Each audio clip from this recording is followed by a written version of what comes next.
বিশ্বাস করে ঠকে যাওয়া ব্যর্থতা নয়, বরং সেই মানুষটাকেই আবার বিশ্বাস করা, এটা হচ্ছে আপনার জীবনের সবচেয়ে বড় ব্যর্থতা। ঠিক কিনা বলেন?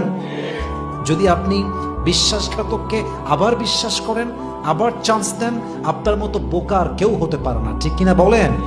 আল্লাহর হাবিব বলেছেন, লা ইউলদাগুল মুমিন ফি হুজরিন ওয়াহিদিন মাররাতাইন, একজন মুমিন কখনো এক গর্তে দ্বিতীয়বার পা দেয় না।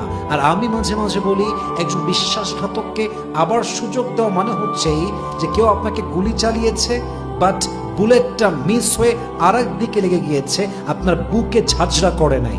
তো সেম পারসনকে আপনি পিস্তল দিয়ে বলছেন, ভাই আপনার মিস হয়ে গিয়েছে, ট্রাই অ্যাগেন, শুট অ্যাগেন।